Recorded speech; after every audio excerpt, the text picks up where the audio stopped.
maledicendo un sistema economico sardo basato sui flussi esterni.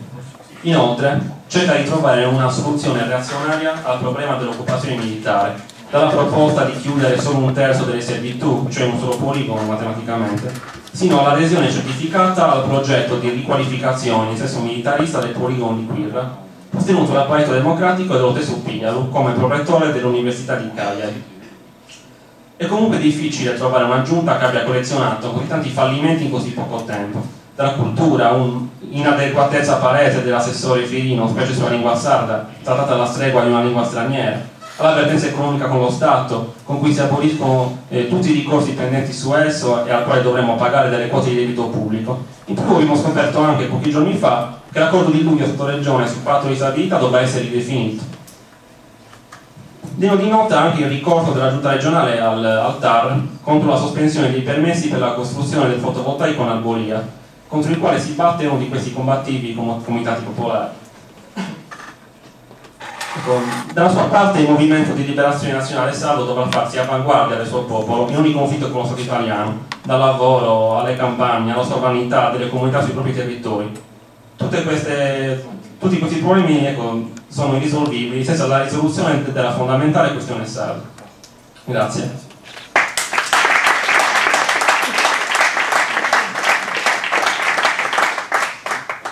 Adesso la parola al rappresentante della Gioventù Indipendentista, sempre sul tema della situazione politica in Corsica nell'ultimo anno. Salut à tous. Pour commencer, je veux vous remercier d'avoir invité Gioventù Indipendentista. C'est toujours agréable de partager différentes expériences, de partager justement nos différentes situations, parce que c'est vrai qu'on est des peuples en lutte, on est des peuples en difficulté, qui essaient de faire valoir leurs droits et qui essaient de survivre à des États qui sont de plus en plus centralisateurs, des États qui utilisent de plus en plus de répression pour éviter une quelconque émergence. Grazie per essere qui, è un piacere condividere questo momento con tutti voi, condividere questo momento con delle persone che hanno il nostro stesso obiettivo di combattere le azioni di questi stati sempre più centralizzatori. Donc pour commencer, en Corse aujourd'hui, il y a un fait nouveau, c'est que nous avons donc une assemblée de Corse, une collectivité territoriale de Corse. Aujourd'hui, dans cette assemblée, on a une majorité qui est favorable à des avancées institutionnelles, on a une assemblée qui est favorable à une quelconque autonomie pour la Corse. Donc, dernièrement, cette assemblée a voté à l'ultra-majorité 3 propositions de loi qui sont le statut de résident, la co-officialité de la langue corse, le statut fiscal dérogatoire. Je laisse traduire, après je vous expliquerai en détail ces 3 propositions. Quindi la nostra assemblea della Corsica ha votato 3 proposte di legge che sono lo statuto di residenti, lo statuto fiscale e la co-ufficialità della lingua corsa rispetto al francese. Donc la co-officialité de la langue corse, bon ça, voilà, tout simplement c'est qu'aujourd'hui nous voulons préserver la langue corse chez nous pour qu'elle ait au même niveau que la langue française, pour que nos institutions puissent parler corse. Voilà, c'est le meilleur moyen d'enseigner la langue corse, de pouvoir sauver la langue corse. Parce qu'aujourd'hui, la langue corse, dans des périodes de crise mondiale, ça peut nous servir de cohésion sociale. La langue corse aujourd'hui, la langue en particulier, une nation qui parle la même langue arrive à s'assembler et arrive à créer quelque chose. Pour le statut de résident, tout simplement, il s'agit de lutter contre la spéculation immobilière. Donc un statut de résident, pourquoi? On va dire que voilà, maintenant, je justifie 5, 10 ans, 15 ans d'années de résidence en Corse, donc j'ai le droit de m'installer en Corse. Mais avant ça, voilà, il y a une justification de domicile en disant, moi, si je veux m'installer en Corse, je justifie tant d'années pour favoriser, bien entendu, l'intégration et pour éviter la spéculation immobilière. Pour le statut fiscal, tout simplement pour que nos impôts soient régis directement par la CTC et que ce ne soit pas systématiquement Paris qui récupère l'intégralité de la part. Quindi l'importanza della lingua corsa è dovuta al fatto che il fatto di parlare la stessa lingua permette una maggiore coesione sociale, ed è per questo che ci battiamo perché la lingua corsa abbia lo stesso valore, la stessa importanza della lingua francese. Per quanto riguarda la residenza, si tratta essenzialmente di un'azione mirata alla lotta contro la speculazione immobiliare. Per quanto riguarda le imposte, noi ci battiamo perché le imposte pagate in Corsica rimangano in Corsica, cioè in modo che sia il governo, sia la Corsica a guadagnarne e non il governo centrale francese. Voilà. Donc maintenant, bien entendu, ces propositions sont bien belles, mais il y a effectivement un problème. Le problème, qu'est-ce que c'est qu'aujourd'hui Paris, donc l'État français, l'État jacobin centralisateur, nous dit, voilà, vous nous proposez ces 3 textes de loi, c'est très bien, mais désolé, ça ne va pas marcher parce que notre constitution ne peut pas l'accepter. Pourquoi? Parce que la co-officialité ne va pas pouvoir marcher, parce que tout simplement la langue de la République est le français, le statut ne va pas marcher parce que la France est indivisible, le statut fiscal est pareil, donc du coup, l'État français va bloquer sur ces 3 propositions et va nous refuser catégoriquement l'accès à ces 3 textes. Donc, c'est un réel déni de démocratie. Pourquoi? Parce que nos élus qu'on a votés pour l'Assemblée de Corse, ce sont des élus qu'on a votés au suffrage universel, on ne les a pas sortis d'un chapeau, ce sont des élus qui se sont présentés. Donc ces élections sont reconnues dans la Constitution. Donc ces élus ont voté pour des propositions de loi, on leur refuse catégoriquement, on leur dit non, ce n'est pas possible, tout ce que vous faites de toute façon, on le refusera. Quello che sta facendo lo Stato francese è assolutamente antidemocratico, perché le proposte di legge sono state votate con una maggioranza notevole, quindi le azioni del governo francese sono assolutamente contro ogni idea di democrazia. Donc, à rappeler également que ces textes, ces propositions de loi, nous, ce sont des idées que le mouvement national propose depuis maintenant les années 70. Et ce n'est qu'en 2014 qu'on arrive à avoir une majorité flagrante à l'Assemblée, et que, voilà. Donc ça, c'est un fait vraiment important de dire.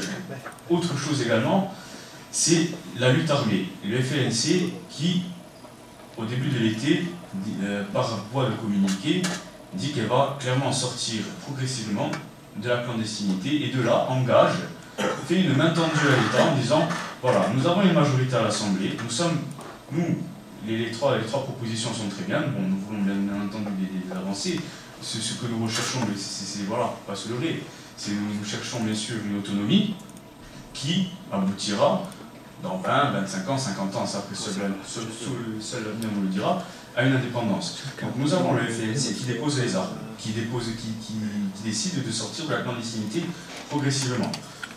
L'État français dit encore non, de toute façon ça ne sert à rien. Donc c'est quelque chose là, il y a quelque chose d'insoutenable. Donc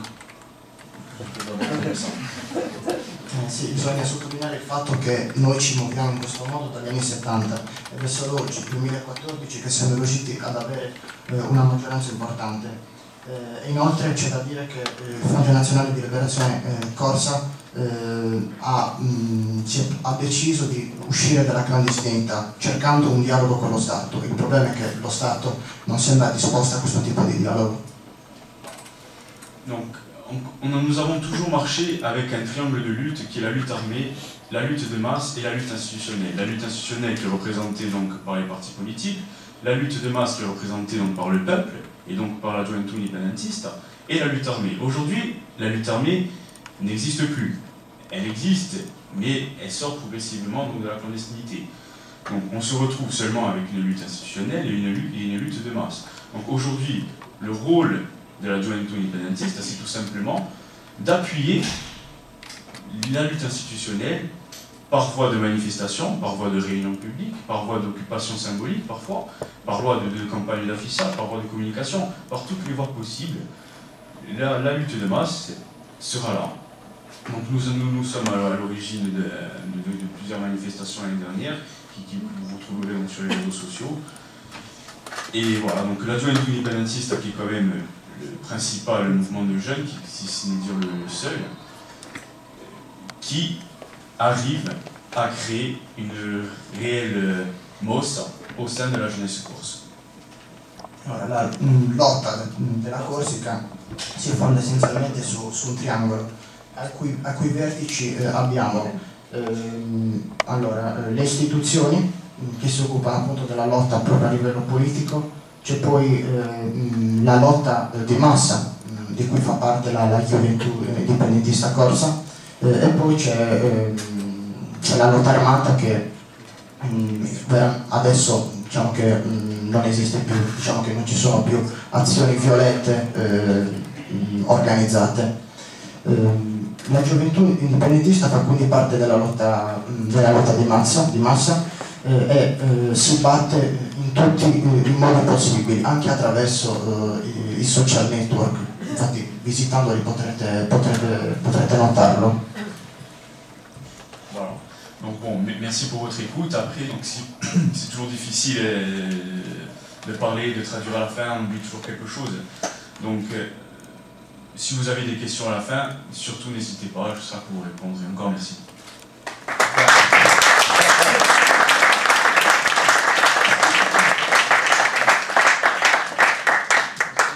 Grazie Pedro. Ora è il turno di Teresa di Jack.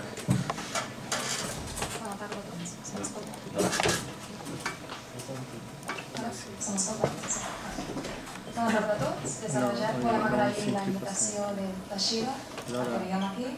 Nosaltres creiem que és una gran oportunitat que totes les joventuts independentistes d'Europa i de fora d'Europa puguem compartir idees, compartir totes les nostres experiències i veure com es veu la nostra situació des de fora.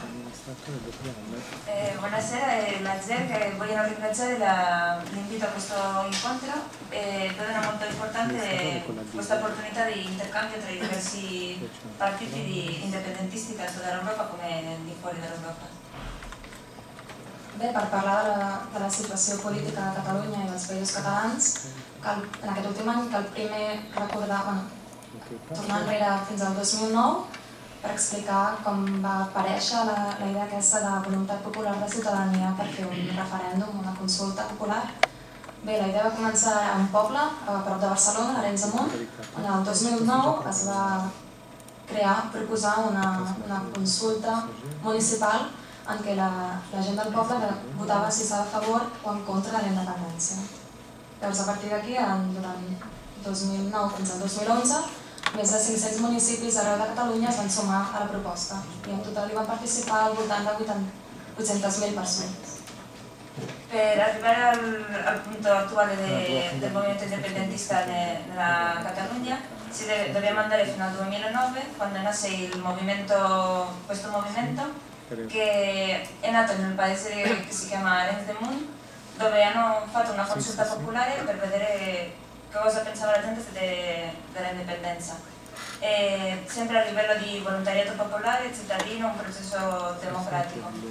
Durante questi 2 anni, fino al 2011, si è fatto questa consulta popolare in 500 paesi diversi, dove hanno partecipato circa 800.000 persone per decidere se volevano l'indipendenza oppure no. En aquest context van néixer moltes organitzacions, sempre des d'una base ciutadana, per tal d'organitzar i involucrar el màxim possible de persones fins que finalment el 2011 va néixer l'Assemblea Nacional Catalana, che è la principal organizzazione cittadina. A partire di questo sono apparse molte associazioni popolari che nel 2011 si sono incontrate tutte nell'Assemblea Nazionale Catalana, che è quella più importante che ha gestito il movimento questi ultimi anni. Llavors, una curiositat és que molta gent, l'ANC, principalment va néixer com un moment on la gent que hi treballava i col·laborava utilitzaven pseudònims, era completament anònim.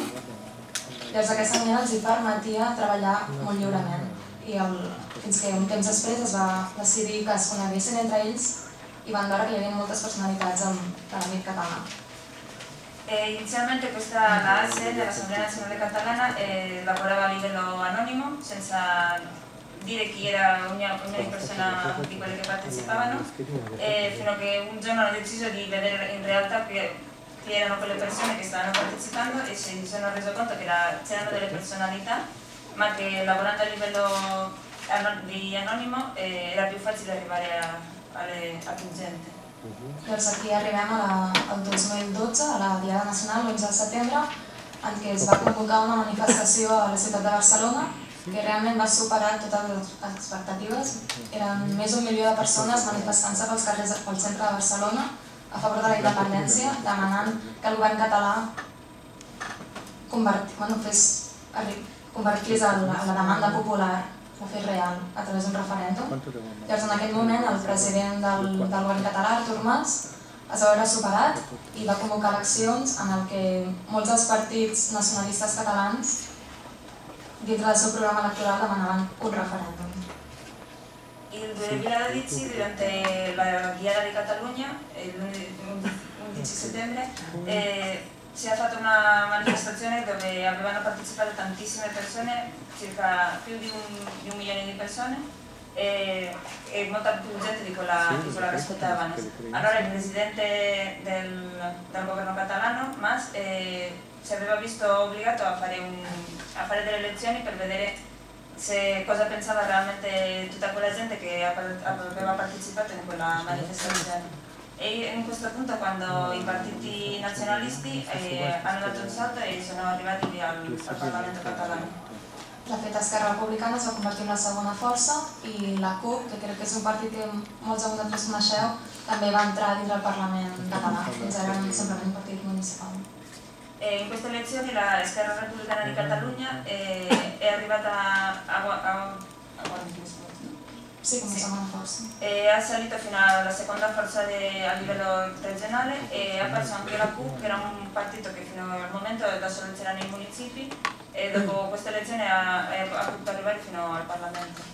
Llavors, d'aquesta manera, arribem al 2013, on l'ANC va organitzar la Via Catalana, que era el model agafat quan els països bàltics demanaven la independència, que eren més de 400 quilòmetres de gent agafada a la mà demanant independència. I va ser aquí quan es va començar la internacionalització del conflicte. Il 2013 l'Assemblea Nazionale Catalana aveva deciso di fare durante l'11S di settembre fare una via catalana più grande ancora di quella dell'anno scorso, seguendo anche il movimento dei paesi baltici. Paesi baltici? Estonia, Letònia i Lituània? Sí.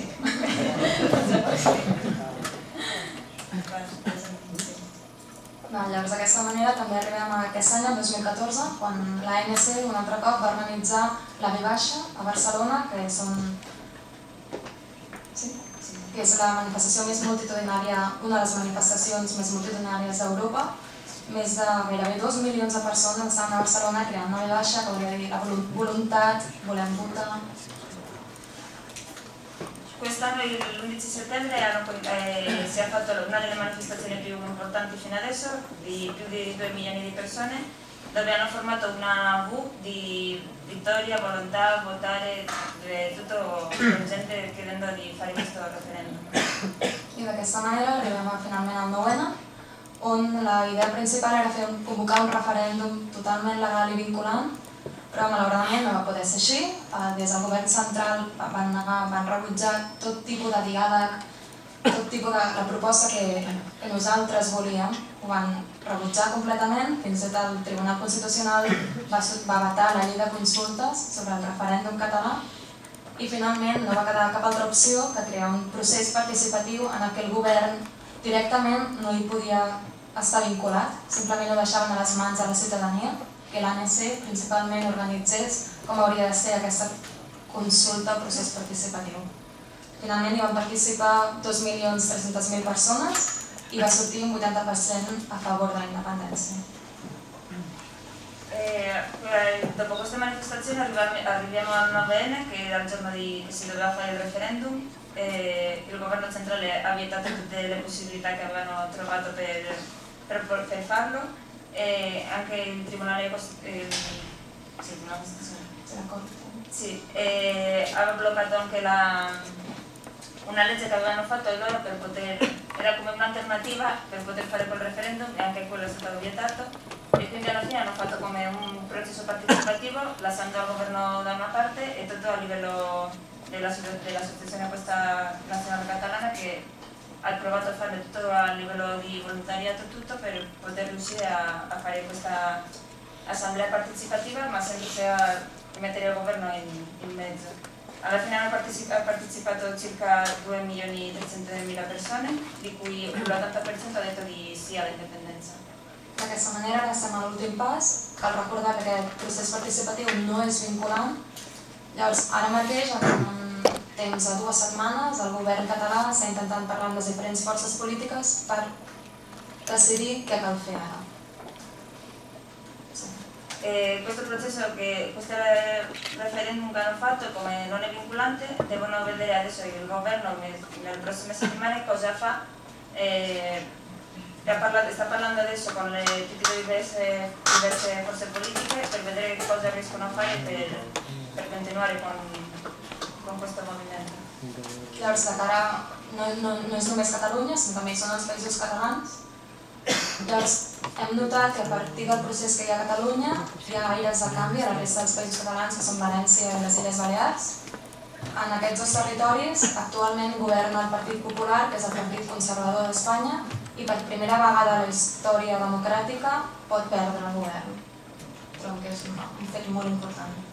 A partire di questo movimento si è visto come negli altri paesi catalani, che sarebbe Valencia e anche Mallorca, si è visto che c'è un cambio e il partito conservatore, il PP, che fino adesso era la prima forza politica, sembra che si è visto che sta scendendo e le altre forze cominciano a salire. Sembra che c'è un cambio.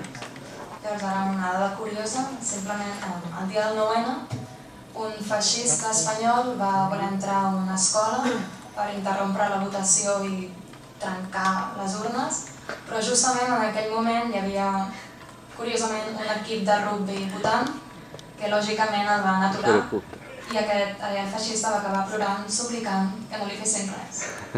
Come non so adesso come si dice, ma durante la partecipazione del 9N è andato un fascista spagnolo, è andato a una di queste scuole per vietare che la gente non potesse votare e giusto in quel momento c'era una squadra di rugby che è andata via a decidere cosa volevano e quindi l'hanno bloccato fino a che è arrivata la polizia e ha finito piangendo e per favore lasciatemi andare.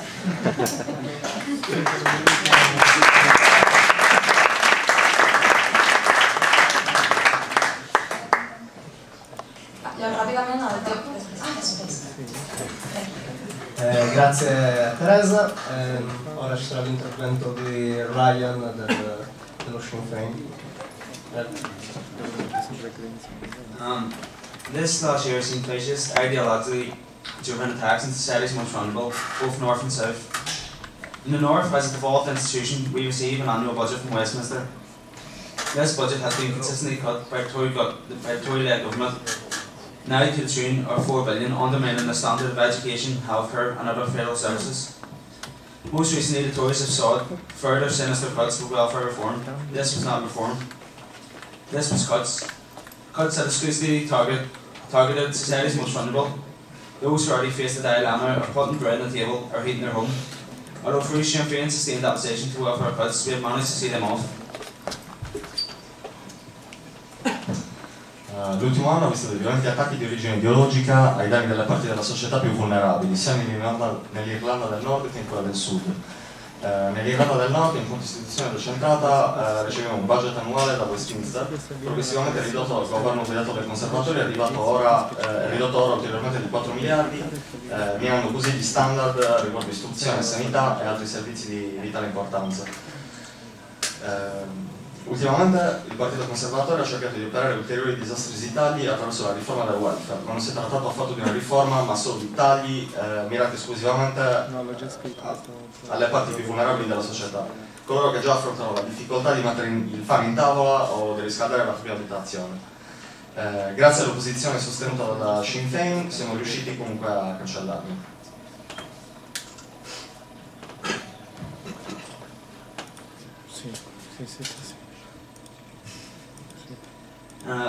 In the south, we have another Conservative government, where Fianna Gael reigns. Fianna Gael has sought to make the average man and woman pay for free and feel their society's rates, similarly to their cohorts in London. Upon entering government, Fianna Gael, with Labour as their coalition partner, has launched a sustained attack on the Irish people, with extremely harsh cuts to benefits such as job seekers allowance, forcing many of our youth to emigrate to be an export of Ireland. This all the while staff taxes such as property tax and more recently water charges have been introduced. With the water charges, as many of you have possibly seen, being the final nail in the coffin, the straw that broke the camel's back, the Irish people have risen in great numbers. They are on their feet. They are resisting with over 100,000 taken to the streets of Dublin in October. They are saying no more to austerity, we've suffered enough. Nel sud abbiamo un altro governo conservatore con l'eredity il Fine Gael. Il Fine Gael ha cercato di propagare l'uomo comune per l'avidità e il fallimento delle elite finanziarie della società, esattamente come i loro compari di Londra. Una volta inserito al governo, in coalizione col partito laburista, ha lanciato un pesante attacco al popolo irlandese, attraverso tagli durissimi a servizi come il sussidio di disoccupazione, ha costretto molti dei giovani irlandesi a emigrare, a diventare merce d'esportazione dell'Irlanda. Tutto ciò contemporaneamente all'introduzione di imposte nascoste come la tassa sugli immobili e più recentemente quella sul consumo idrico. Quest'ultima, come molti di voi avranno potuto vedere, è stata la goccia che ha fatto traboccare il vaso, la pagliuzza che ha spezzato la schiena al cammello. Il popolo irlandese si è ribellato in massa e in piedi. Gli irlandesi resistono, con più di 100.000 persone scese a manifestare nelle strade di Dublino a ottobre. Niente più austerità, dicono. Abbiamo sofferto abbastanza.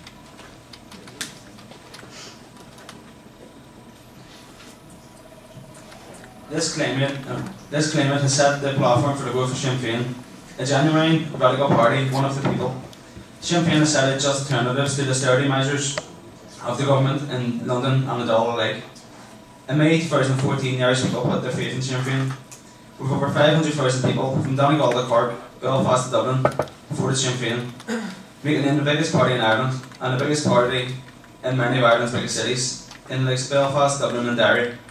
This result put the final nail in the coffin of the Orange State in the north and the traditional Conservative two-party state in the south. Questo clima ha predisposto le basi per la crescita del Sinn Féin, un partito radicale, genuino, un partito della gente.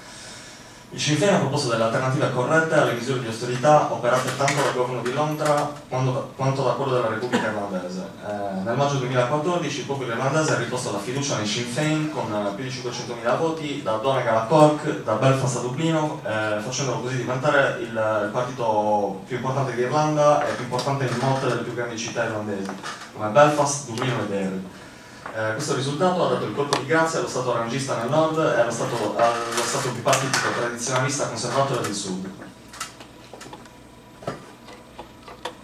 As late times prior, this challenge to the status quo has not been welcomed by the establishment, both north and south.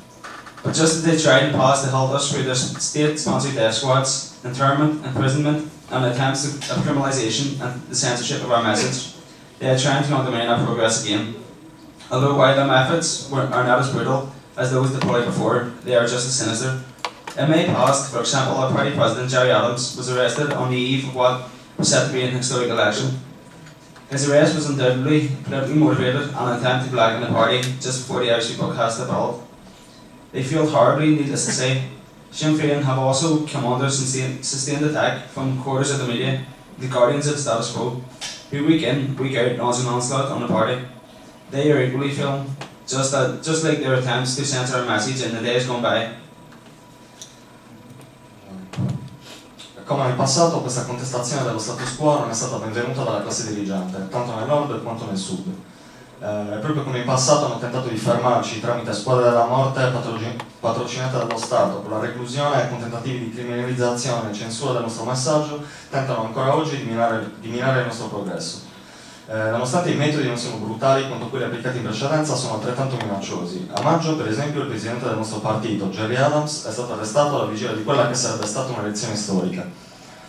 Il suo arresto è stato indubbiamente una mossa politica, un tentativo di screditare il partito appena prima che il popolo irlandese andasse alle urne. Non c'è bisogno di dire che il tentativo è fallito miseramente. Sinn Féin è stato duramente attaccato anche dalla stampa, il guardiano dello status quo, che una settimana sì e una settimana no si lancia in un feroce attacco al partito. Un altro fallimento da parte loro, così come sono falliti i tentativi di censurare il nostro messaggio in passato. While in the North, unionism isn't dismay of the own state, they are struggling to come to terms with equality and the political strength of Irish populism. Sinn Féin hold a majority in 4 super councils in the 6 counties. There can be no finer example of this panic than a flag protest debate. This being the democratic decision by Belfast City Council to remove the Union flag from Belfast City Hall to reflect the diverse makeup of the city. Unionist politicians called their supporters onto the streets, holding demos, which quickly escalated into public disorder on more occasions than not, displaying a severe, dangerous lack of confidence and leadership within the unionist community. Intanto nel nord l'unionismo è in subbuglio per la sconfitta dello Stato rangista. Stanno annaspando per venire a patti con l'egalitarismo e la forza politica del repubblicanesimo irlandese. Il Sinn Féin ha la maggioranza in 4 consigli nelle 6 contee, non potrebbe esserci un esempio migliore di questo panico che le recenti proteste riguardo alla bandiera. È stata una decisione democratica del Consiglio Comunale di Belfast quella di rimuovere la bandiera britannica dal municipio per riflettere la differente disposizione della città.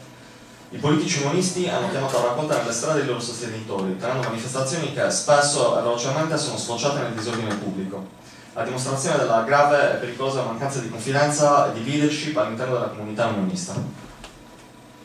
To finish off, the Ireland of 30 years ago, the Ireland of 20, even 10 years ago is no longer. It is a complete contrast to the current political climate. It is only a matter of time before the goal of 32 counties of this Republic is no longer a goal, but a reality. Per concludere, l'Irlanda di 30, di 20 o anche di 10 anni fa non esiste più, in quanto è in aperto contrasto col clima politico odierno. È solo questione di tempo prima che l'obiettivo ultimo di una repubblica socialista composta da tutte le 32 contee non sia più solo un progetto ma una solida realtà.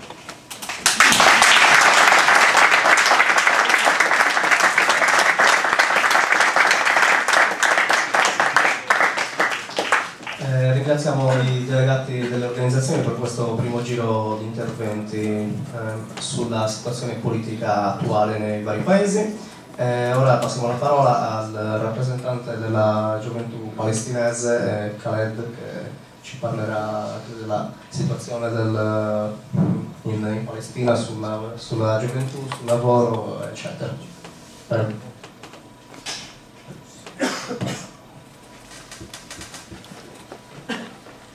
Vorrei iniziare ringraziandovi per questo invito e sinceramente non appena arrivato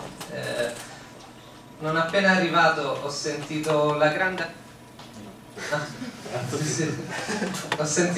accoglienza che mi è stata riservata dai giovani di Shida, ma anche l'accoglienza che ho trovato nella città di Cagliari, vedendo le molteplici bandiere palestinesi alzate in giro per la città. E secondo me questo significa molto, perché rappresenta il fatto che noi come palestinesi non siamo più soli. E vorrei anche ringraziare, e comunque per quanto riguarda la questione anche delle varie iniziative che vengono tenute qui in Sardegna per quanto riguarda la questione palestinese, per affrontare, diciamo, la prima tematica, che è quella della situazione attuale in Palestina. In questo momento ci troviamo purtroppo in un momento critico, in cui da una parte si fa sempre più pesante la stretta dell'occupazione israeliana, e dall'altra risulta sempre più fallimentare il progetto portato avanti di collaborazione e di negoziazione senza reali garanzie. Ci troviamo in un momento in cui il popolo palestinese all'interno della Palestina e nella diaspora non ha più certezze, non ha più sicurezze.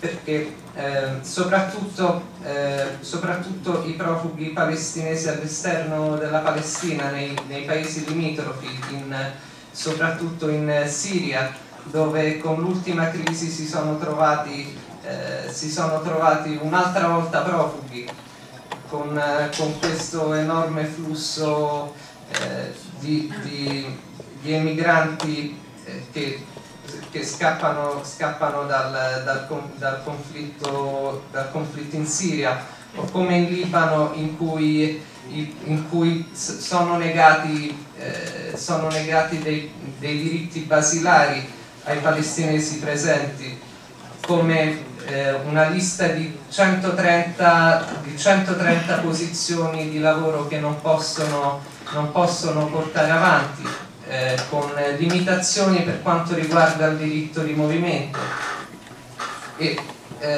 anche per quel che riguarda i palestinesi all'interno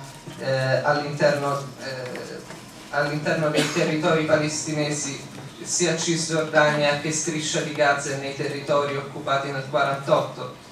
Una delle tematiche che sono state proposte era quella dell'arruolamento e dell'occupazione militare, e purtroppo anche noi risentiamo delle stesse problematiche che purtroppo affronta anche il popolo sardo, soprattutto per quel che concerne i palestinesi presenti nei territori del 48, che stanno combattendo contro una campagna di arruolamento forzato per il servizio militare nell'esercito israeliano, in cui si troverebbero sarebbero obbligati a fronteggiare i loro fratelli palestinesi presenti in Cisgiordania o nella Striscia di Gaza, e dallo stesso tempo il problema dell'occupazione militare, che si fa sentire giornalmente all'interno della Cisgiordania, con gli arresti politici portati avanti giorno dopo giorno, molto spesso senza che vengano garantiti neanche i più basilari diritti dei prigionieri. Vengono portate avanti arresti amministrativi, in cui non viene presentato un capo d'accusa e in cui i prigionieri si ritrovano nelle carceri per periodi indefiniti di tempo, che vengono rinnovati di 9 mesi in 9 mesi o di 6 mesi in 6 mesi, o comunque anche i reati di opinione politica o di appartenenza politica. Per quanto riguarda la tematica della situazione e delle lotte studentesche palestinesi, questa ne risente molto di queste campagne di arresti che hanno come obiettivo il riuscire a spezzare la volontà del popolo palestinese di portare avanti la propria lotta, ma si dimostrano continuamente fallimentari, in quanto partendo comunque dalle lotte studentesche gli studenti palestinesi si avvicinano alla via della lotta di liberazione nazionale palestinese, perdonatemi un attimo. Quindi le varie tematiche che purtroppo la gioventù palestinese si ritrova ad affrontare sono principalmente la questione delle aggressioni continue militari, sia sulla Striscia di Gaza, come avrete sicuramente notato negli ultimi mesi. L'ultima aggressione è stata portata avanti qualche mese fa ed ha portato all'uccisione di più di 2000 persone. La questione degli arresti amministrativi in Cisgiordania, in questi ultimi giorni siamo testimoni dell'inizio di una movimentazione popolare che non sta coinvolgendo solamente i territori della Cisgiordania o della striscia di Gaza, ma anche i territori del 48, e questo è un dato molto importante, in quanto all'interno dei territori del 48, su cui territori dei villaggi e delle città palestinesi distrutte, su cui è stato fondato lo Stato di Israele, in questi territori vi sono 1.500.000 palestinesi a cui gli è vietata la propria identità linguistica, culturale, gli è vietato l'apprendimento della propria storia per le imposizioni israeliane sui programmi scolastici.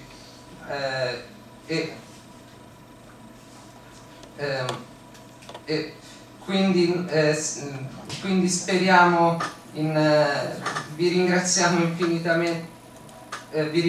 infinitamente per la vostra vicinanza alla lotta palestinese, in quanto non lotta fine a se stessa, ma in quanto avamposto di una lotta più grande contro gli interessi coloniali. Vi ringrazio infinitamente.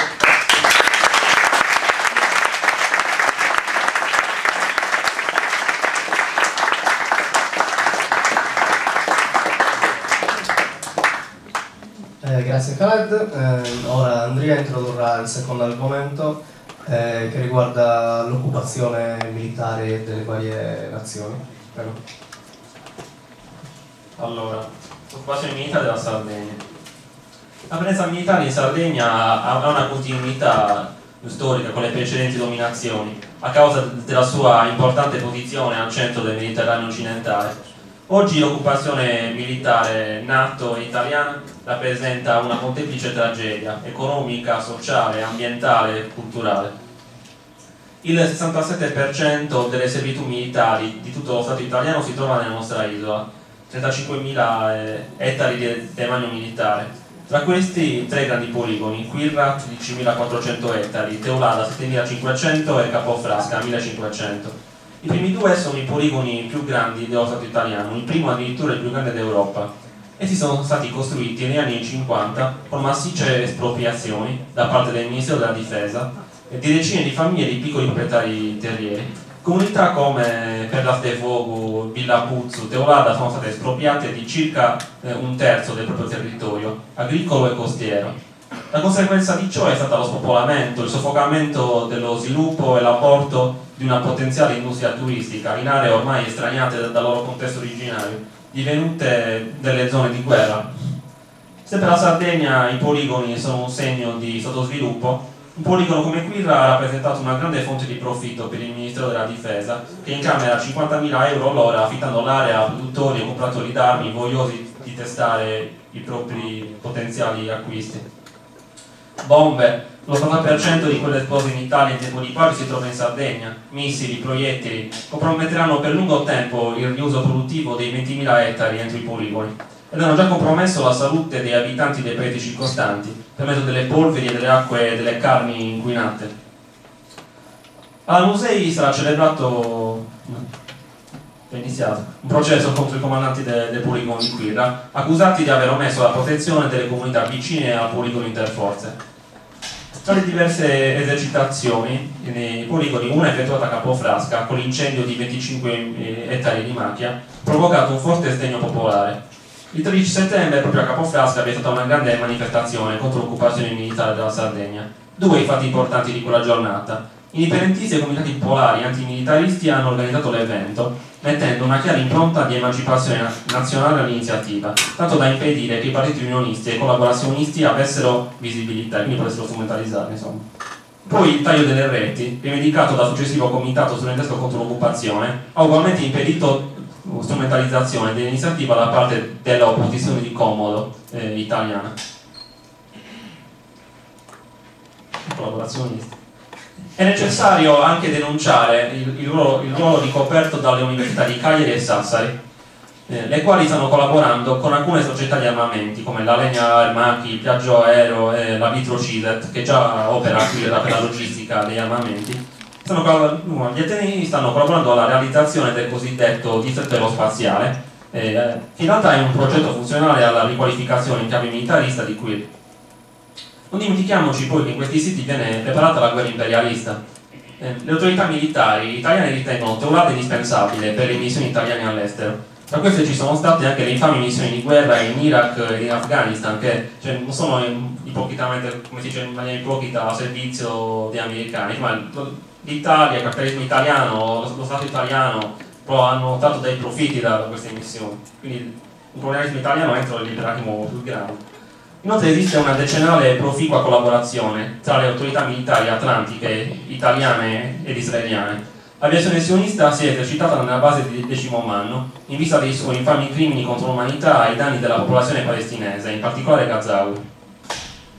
Non dimentichiamoci che esiste l'imperialismo in Sardegna ai danni di essa. La distorsione militarista diventa evidente se pensiamo che il 4% dell'occupazione giovanile in Sardegna è assorbita dalle forze armate, contrariamente ai dati entro lo Stato italiano. Da nord a sud si è sull'1,1%.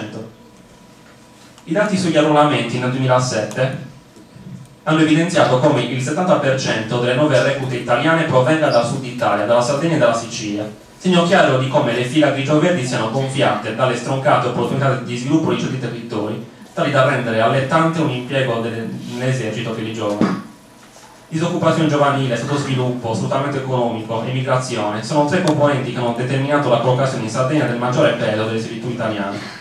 Se a ciò aggiungiamo anche che nella nostra isola esiste il rapporto più alto tra punti delle forze dell'ordine e comuni, 334 su 377, a detta del ministro dell'interno Maroni, siamo inevitabilmente indotti ad una riflessione sulla funzione colonialista della presenza militare italiana. Questa funzione rende necessaria una rivoluzione culturale, volta a mostrare come sia impossibile eliminare la presenza della NATO e dell'esercito italiano attraverso una lotta spontaneista e meramente antimilitarista, che potrebbe portare al massimo ad una risoluzione del conflitto in chiave reazionaria, cioè il riequilibrio in seno all'Italia anziché liberazione. Tutti ormai parlano di occupazione, ma se c'è questa allora esiste anche un occupante, e dunque un nemico del nostro popolo, lo Stato italiano. Esiste palesemente il diritto democratico della nazione sarda all'utilizzo pieno della propria terra. Se la propaganda unionista ha diffuso il mito della brigata Sassari al fine di convincere i sardi della unione di sangue indissolubile tra essi e l'Italia, i indipendentisti devono diffondere, specie tra i più giovani nel compito nostro, un'altra immagine dell'esercito italiano, i carabinieri contro gli operai a Bugerro nel 1904.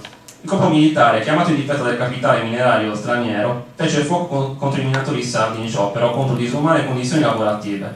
Oggi esistono metodi di dominazione più razionali, diciamo, ma la funzione dell'occupante italiano in Sardegna non è cambiata, permette lo sfruttamento coloniale delle nostre risorse contro l'interesse del popolo sardo.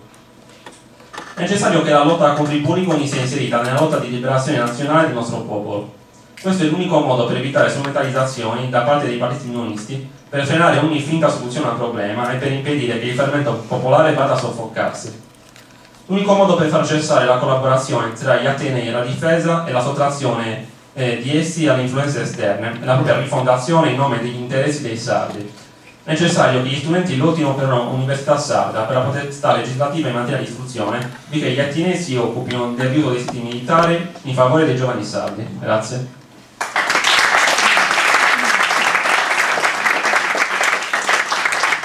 Grazie Andrea. La parola a Petru della Gioventù Indipendentista. Pour commencer, je voudrais tout d'abord encore une fois saluer notre ami palestinien, car c'est toujours très difficile de parler de moments de guerre, c'est jamais agréable.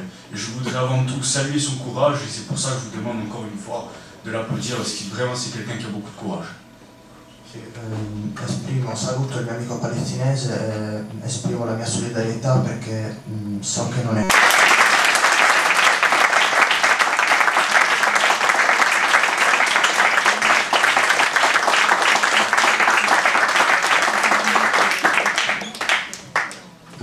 Maintenant, de notre situation actuelle, bon déjà, encore une fois, hein, il y a un monde entre l'occupation militaire palestinienne et l'occupation militaire que l'on subit actuellement en Corse. Tout d'abord, je pense qu'avant tout, avant de parler d'occupation militaire, bon, c'est vrai qu'il y a une occupation, on va le dire. Par exemple, pour vous donner un chiffre, il y a un gendarme pour 200 Corses, tandis qu'en France, sur le continent français, il y a un gendarme pour 677 habitants. Ma per cominciare qualche cifra riguardo l'occupazione militare in Corsica. In Corsica c'è un gendarme, sarebbe l'equivalente di... mentre invece in Francia c'è un gendarme ogni 677 abitanti. Donc, bon, voilà. Donc, ce qui est important pour nous, c'est vraiment de vous parler de la répression que nos frères de lutte subissent à longueur tout le temps, à longueur de jour. Donc, pour vous donner un exemple, déjà pour revenir sur ce que j'ai dit tout à l'heure, je vous rappelle que le FLNC a fait une main tendue à l'État en disant que oui, nous allons sortir progressivement de la clandestinité. En réponse, qu'est-ce que trouve l'État à faire? C'est tout simplement encore organiser des rafles, encore frapper dans nos maisons à 6 h du matin, nous menottant devant nos femmes et nos enfants, voulons nous faire partir à Paris devant un juge soi-disant antiterroriste et nous mettre continuellement une pression qui est aujourd'hui insoutenable. Dopo che il Fronte di Liberazione Nazionale Corso si è aperto al dialogo con lo Stato, che cosa ha fatto lo Stato? Ha semplicemente appesantito la repressione, quindi la situazione non è migliorata dopo questa apertura, ma anzi è peggiorata dal punto di vista dell'occupazione militare. Cette police, si on peut l'appeler comme ça, qui vient le matin frapper à nos portes à 6 h, elle s'appelle la SDAT, c'est la sous-division antiterroriste, et on peut la qualifier réellement d'une police politique. Son rôle, ce n'est pas de protéger les citoyens, son rôle est tout simplement de, selon les termes exacts, de casser du corse, de casser du nationaliste. Esiste una polizia in Corsica, una polizia politica antiterrorista che non ha assolutamente il compito di proteggere il popolo corso, ma anzi, questa polizia si chiama SDAT, ma anzi non fa altro che accanirsi contro chiunque abbia delle idee di tipo nazionalista. Donc pour vous donner maintenant quelques exemples pour entrer dans du concret et que vous puissiez rentrer chez vous en vous disant je connais 2-3 histoires corses. Il y a eu dernièrement une grosse rafle qui a une dizaine de militants se sont retrouvés gardés à vue, dont 2 avocats. Donc c'est ça la petite. È stato usato semplicemente basta poco veramente per accendere. De l'usage de la force de cette police politico-militaire. Donc aujourd'hui, maintenant notre rôle est de soutenir tous les prisonniers politiques et de soutenir également toutes les personnes qui sont actuellement recherchées par les forces françaises. Donc on voudrait, voilà, encore une fois les soutenir publiquement et demander encore une fois l'amnistie totale et la libération totale de tous les prisonniers politiques et l'arrêt des poursuites de tous les...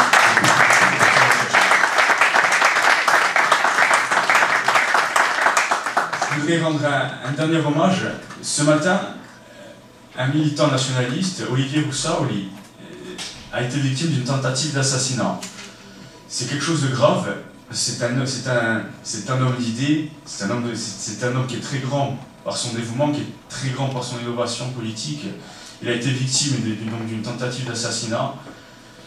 Pour vous donner encore un exemple, il se retrouve à la gendarmerie étant victime. Qu'est-ce que les gendarmes font? Eh bien, tout simplement, ils perquisitionnaient chez lui, savoir s'il n'avait pas des armes. Donc je voudrais vraiment saluer cet homme. Olivier Sauli, per parlarvi ancora di questa repressione, un uomo con delle idee forti, un uomo assolutamente da rispettare, ha subito un tentativo di omicidio. Che cosa ha fatto la gendarmeria? Benché lui sia stato chiaramente una vittima, non ha fatto altro che andare a casa sua e perquisire la sua casa per vedere se c'erano prove per... Donc voilà, tout simplement, c'est un ami, c'est un grand nationaliste et voilà, on est tout cœur avec lui et je vous remercie pour votre écoute et surtout à la fin, n'hésitez pas si vous avez des questions. Grazie mille.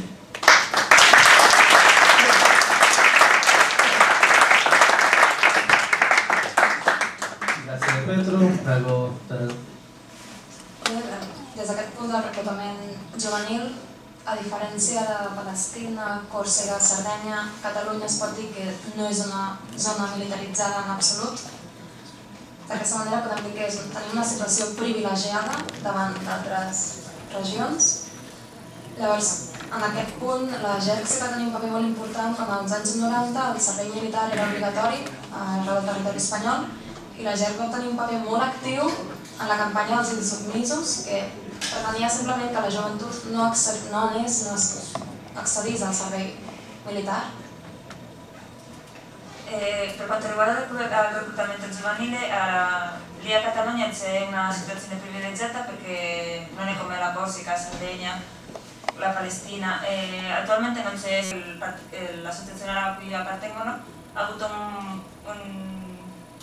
una forte partecipazione nel movimento in contro della partecipazione al servizio militare. Llavors, en aquest punt, nosaltres a la GERC ens va sorprendre, i la societat catalana ens va sorprendre molt, com dies abans del 9-N hi havia camions militars al voltant de Barcelona. És molt sorprenent, i sobretot quan hem vingut aquí a Cagliari, veure aquests dies que hem vist molts militars als carrers, ens ha sorprès moltíssim perquè no estem gens acostumats. Questa settimana scorsa, prima del referendum del 9-N, il governo centrale ha portato dei camion militari lì all'est di Barcellona. Era una cosa che lì non sono abituati a vedere dei militari per le strade, quindi era una cosa che tutto il mondo parlava perché non sono abituati. E quando sono arrivati qua a Cagliari si sono reso conto che c'è tantissima zona militare e ci sono dei militari che lì è una cosa che non si vede di solito. Llavors, des d'aquest punt sí que podem parlar de certa repressió policial, sobretot al País Valencià. A Catalunya, per sort, tenim un sistema policial diferent al País Valencià, on allà hi ha el cas Panzer, es coneix així, que fa un temps van tenir un grup de joves feixistes, fins i tot un d'ells tenia un bazooka, i coincidint hi havia un d'ells que és l'autor de l'assassinat de l'antifeixista independentista Guillem Agulló, i curiosament, dies abans del judici van desaparèixer les proves que inculpaven aquest feixista. Uno dei casi che vogliono far vedere è che a Valencia anni fa c'è il caso Panzer, in cui hanno detenuto un gruppo di fascisti, uno di cui portava un bazooka, e dentro di questo gruppo di fascisti c'era l'autore dell'assassinato di Guillem Agulló, un giovane indipendentista che hanno assassinato anni fa. E pochi giorni prima del giudizio tutte le prove che incolpavano quella persona sono state distrutte. Di dependenze policiali dentro la comisaria. Sì, tutte queste prove erano dentro la comisaria, quindi ci fa vedere un po' che ci sono delle zone, a Catalogna non tanto, ma alla zona di Valencia sì che si vede questa problematica. I el fet que hem tingut també alguns problemes, sobretot amb la policia, en el fet de parlar català. Ells sí que es neguen a parlar català, només parlen espanyol, i algun fet de, si tu portes alguna estelada, et detenen i et diuen, t'ho prohibeixen, però en canvi quan sí que hi ha gent portant símbols feixistes, aquests no passa absolutament res. Si hanno visto dei casi che la polizia se vai a parlare in catalano ti dicono che è vietato, che non si può parlare con loro in catalano, e anche hanno detenuto persone che avevano la bandiera indipendentista perché non puoi andare per la strada con quella bandiera, ma invece sì che puoi andare con bandiere fasciste, tutto quello non succede niente, ma all'ora dell'indipendenza già non puoi avere niente che lo...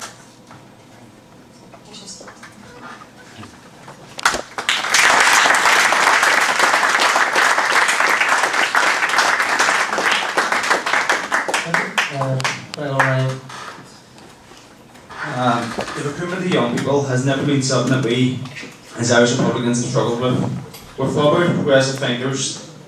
That political progressiveness strikes a chord and finds relevance within many young people. Sinn Féin Republican Youth, for example, is the biggest youth structure of any party in Ireland.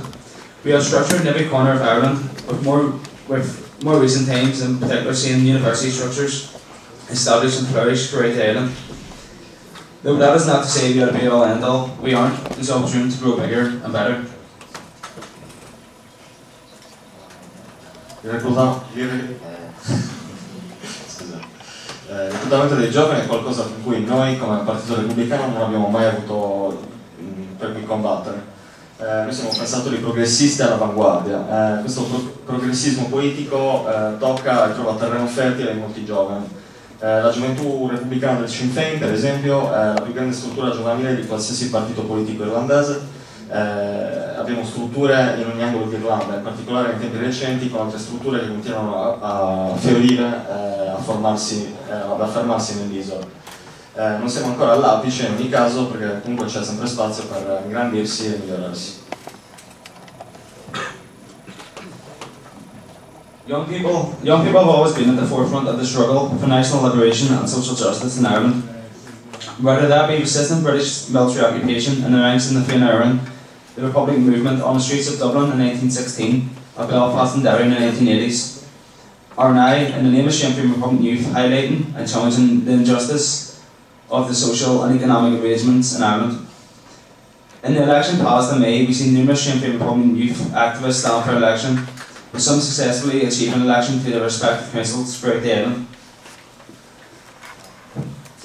I giovani sono sempre stati in prima linea nel combattimento per la liberazione nazionale, per la giustizia sociale in Irlanda, sia quando si è trattato della resistenza all'occupazione militare britannica nei ranghi della gioventù repubblicana del Fianna Éireann, quanto nelle strade di Dublino nel 1916 o di Belfast e Derry negli anni 80. E anche ora, tramite l'opera di evidenziazione e di contestazione delle ingiustizie e dei provvedimenti socio-economici in Irlanda operata dalla gioventù repubblicana del Sinn Féin.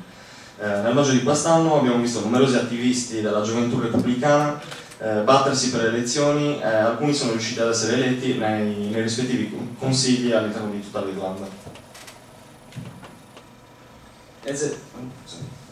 It is a deep-rooted aspiration of Irish republicanism to reform these arrangements that allow for this reproduction of inequality.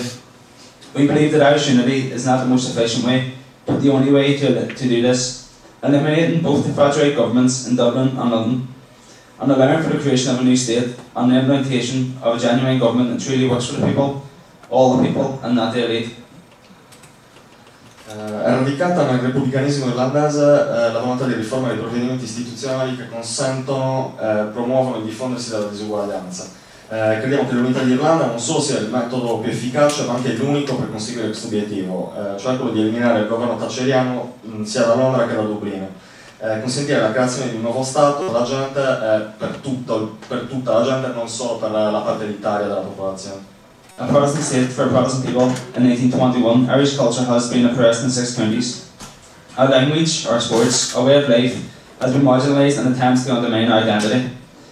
It is only in the past decade that this has started to be reversed. With Sinn Féin holding significant power in the north, we have seen various programmes aimed at promoting the Irish language, along with the public funding of Irish language schools. We have also seen large investment in our national sport, the Gaelic Games, that has allowed it to flourish and other teams to reach their full potential. Sin dalla nascita nel 1921 dello Stato rangista nel nord, chiamato dai protestanti uno Stato protestante per il popolo protestante, la cultura irlandese è stata oppressa in tutte le 6 contee. La nostra lingua, i nostri sport, il nostro stile di vita sono stati marginalizzati nel tentativo di distruggere. È verificato un cambio di tendenza grazie al potere ottenuto al nord da Sinn Féin, che ha istituito vari programmi mirati alla diffusione della lingua irlandese e alla sovvenzione delle scuole pubbliche irlandesi. Sono stati avviati anche dei